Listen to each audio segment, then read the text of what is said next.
Number देखकर उसी का ही फोन है। भावना तो बात करना, पूछ कहाँ है।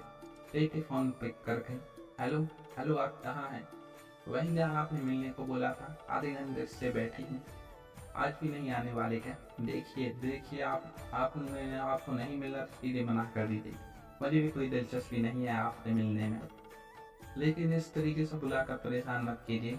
देखिए आई एम सॉरी, किसी काम में फंस गया था तो थोड़ी देर हो गई, अभी मैं आ चुका हूँ। आप बताएं आप कहाँ हैं? आप रेस्टोरेंट में हैं। कहाँ? कहीं दिख नहीं रही। देखती इधर उधर देखते हुए बोलती हैं, आप अपनी जगह पर खड़ी हो जाइए, मैं भी होती हूँ देखती। ओके। वो फोन पर बात करते हुए उठकर खड़ी होती है और चारों ओर देखती है। अचानक उसकी आंखें बड़ी हो जाती हैं। थोड़ी ही दूर खड़ा साहिल हैरानी से उसे ही देख रहा था। नो बे, दीप्ति हैरानी से बोलते हैं। साहिल उसकी ओर आते हुए फोन पर हेलो बोलता है। दीप्ति हाथ से फोन ऑलमोस्ट छूट चुका था। साहिल उसके पास आकर, दीप्ति राइट? दीप्ति अपनी आंखें बड़ी करके साहिल अपनी आंखें बंद करके अपने बालों में उंगलियां फंसाकर, oh god such a small world. Deepti एक मिनट से देखती है, फिर अपना बैग उठाकर भावना से, चल भावना, खामखा टाइम वेस्ट किया हमने। साहिल ने सुनकर हैरानी से देखता है और भावना के साथ आगे बढ़ जाती है। टाइम एक्सक्यूज मी, जब टाइम वेस्ट कर ही लिया तो एक कप कॉफी भी पी लेते हैं। मेरी कंपनी इतनी भी बुरी नहीं है। Deepti sorry, I am not interested. Sahil okay, हाँ लेकिन अपनी मॉम से कह दीजिए कि आप मुझे पसंद है। दीप्ति रुककर उसकी तरफ हैरानी से देखती है। साहिल मुस्कुरा देता है। दीप्ति अभी अभी कोई मुझे तमीज का ज्ञान दे रहा था और अभी अचानक मैं उसी इंसान को एक बदतमीज लड़की पसंद आ गई। साहिल आपका तेवर पसंद आया मुझे। वो बात सुनी है ना, अपोजिट अट्रैक्शन, वैसा ही कुछ। आप कटुभाषी और मैं मृदुभाषी, देखिए और मीठे का बैलेंस अच्छा रहेगा जिंदगी में। नहीं तमीज की बात तो मैं आपको सिखा दूंगा। देखते thank you but no thank you, मैं जैसी हूँ वैसी ही अच्छी हूँ और मुझे आप में रत्ती भर भी दिलचस्पी नहीं है। शायद उसके पास आकर इतनी भी क्या गलती है, दो चार मुलाकातें कर लेते हैं, फिर दिलचस्पी भी आ जाएगी। एंड वन मोर थिंग, पहली बार कोई लड़की पसंद आई है मुझे, आपके हाथों में मेहंदी मेरे नाम की ही लगेगी, गारंटी देता हूँ।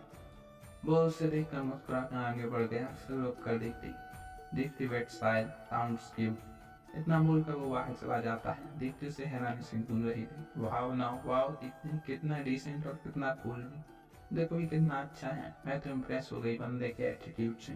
मेरी माम तो तू हाँ कर दे। दीप्ति से बोल कर देखी हंसता था। वो आगे बढ़ गई, भावना उसके पीछे जाते हुए। तू और अपनी दोनों एक जैसे हैं। दीप्ति कोई जवाब नहीं देती। वो दोनों घर के लिए निकल जाते हैं। इंदर रघुवंशी हाउस में शादी की सब रस्में पूरी कर वहाँ से बारात रवाना हुई। राज सिंह के कहे अनुसार साजिश कुछ 8 लोगों के बीच ही संपन्न होनी थी, तो किसी भी बाहर वाली की एंट्री नहीं थी। वीडियो को भी दूर रखा गया। राज सिंह जी ने शादी के बाद सब लोगों के लिए एक बड़ी सी पार्टी रखी। सभी लोगों को उसमें शामिल होने का निमंत्रण था। इधर आशीष बैठा अपने लैपटॉप पर कुछ तस्वीरें देख रहा था। सत्यम की शादी से रिलेटेड जो अभी अभी उससे मिली। तभी उसके फोन पर रिंग होती है। वह नंबर देखकर फोन पिकअप करके, very good job, I am impressed दोस्त, आई एम इम्प्रेस्ड दोस्त, वेरी गुड। बहन जैसे और बहन जैसे भरोसा। आशीष को अपने अलावा से फोन पर है, इसलिए तो ये काम तुम्हें सौंपा है। ध्यान रहे किसी को तुम्हारी असलियत को पता न चले, कोई नजर बनाए रखना, और हाँ आज घर जल्दी आना, मिलना। इतना कहकर वो फोन कट कर देता है। फिर पिक्चर्स देखते हुए, बहन जैसे दो, तो मिस रघुवंशी फाइनली तुम्हारी वीकनेस मेरे हाथ लग ही गई। आई एम और मिस रघुवंशी मिसेस चौहान बनने के लिए कोई नहीं रुक सकता। वो मुस्कुराने लगता है। तभी वहाँ साहिल आता है। आशीष अपनी लैपटॉप बंद कर देता है। दोनों कुछ बातें करते हैं। फिर आशीष रघुवंशियों की पार्टी कब है? साहिल परसों। अरे तू क्यों पूछ रहा है? पूरे शहर को इनवाइट मिला है सिवाय हमारे। आशीष तेरा मुस्कुराता, अब तो दामाद को इनविटेशन की क्या जरूरत, तुम तैयार रहना, हम जा रहे हैं। एक बार अपने ससुराल वालों को बुला लेना तो बनता है। साहिल आशीष, मुझे न तेरी बातें कई बार समझ नहीं आती, देख मैं फिर भी कह रहा हूँ, बेशक दुश्मनी निभा, पर उसमें उस मासूम लड़की को क्यों बीच में ला रहा है? आशीष गुस्से से, वो और मासूम, रघुवंशियों को मासूम कहना मासूम वर्ड को गाली है। तो अपना ज्ञान अपने पास रख और चलने की तैयारियां कर। साहिल कैसे जाएगा बिना इनविटेशन के? वहाँ एंट्री भी नहीं मिलेगी।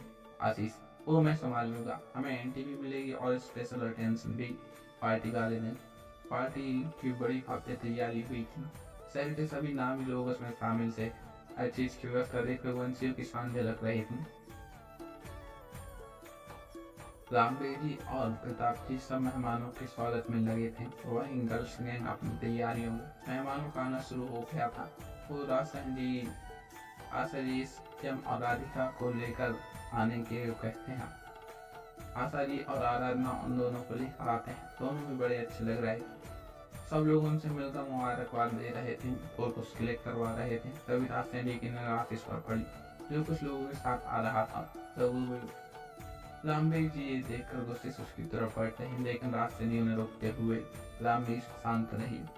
बहुत चालाक इंसान है, रस्तोगी के साथ आया है, जानता है उसके सामने हम कुछ नहीं बोलेंगे। और फिर यहाँ मीडिया भी है, वो जानबूझकर उस्काएगा ताकि हम कोई गलती करें और सबको बातें बनाने का मौका मिल जाए। इसलिए शांत रहिए और ये ध्यान रखिए कि अपनी पर रिस्क लेना पड़े। रामदेव इतना बोलकर वो राधना के पास जाकर अम्मी के बारे में पूछते हैं। वो बताती है कि सब अपने डांस के लिए रेडी हो रहे हैं। रामदेव जी उसके यहाँ नहा आने देने को कहकर वापस राशन जी के पास चले जाते। राशन जी मुस्कुराता, आइए आइए रस्तोगी साहब, हमें तो उम्मीद नहीं थी कि आप आएंगे। रस्तोगी, ऐसे कैसे नहीं आते राशन जी, आप पार्टी के इतने पुराने मेंबर हैं और इस बार तो हमें आपकी सुपुत्र भी उतर रहे हैं मैदान में। अभी तो हमारा साथ बहुत दूर तक चलेगा। रास्ते में जी बिल्कुल रस्तोगी, इनसे मिलिए आशीष चौहान, हमारी पार्टी फंड में इसका इन साल का बहुत बड़ा योगदान रहा। ये मिलने आए थे हमसे तो हम साथ ले आए। यहाँ आपको कोई आपत्ति तो नहीं? रास्ते अरे नहीं नहीं, कैसी बात करते हैं आप, आपके मेहमान हमारे मेहमान। प्रताप, मेहमानों को बैठाइए। प्रताप, जी जी पिताजी। सब लोग प्रताप जी के साथ आगे बढ़ गए। आशीष वहीं रुककर, कैसे रास्ते रघुवन से? रास्ते ने झूठा मुस्कुराकर धीरे से, हमारी उम्र पर मन से अनावत खुदा, इन बूढ़ी हड्डियों में अभी भी इतनी जान है कि तुम्हें मार दे सकें। जो तुम सोच रहे हो वो कभी नहीं होगा। आशीष सोचने से याद आया, मेरी होने वाली धर्मपत्नी यानी तुम्हारी लाडली पोती कहीं नजर नहीं आ रही। सूरी कहाँ है? आपकी बेटी से नहीं मिलवाएंगे? तो दाम्बी जी सुनकर गुस्से से उसकी ओर बढ़ते हैं, रास्ते ने रोकते हुए। ज्योति की जगह कौन नहीं होती है दाम्बी, चाहे वो सोने की ही क्यों ना। उन्हें सर पर नहीं सजाया जाता तो आप इसके भी ना नहीं, फिर औकात नहीं। और बरखुदा आ ही गए हैं तो खाना खाकर जाना। बाद में बचा खाना कुत्तों को डालना ही था, बाद में ना फिर पहले से ही।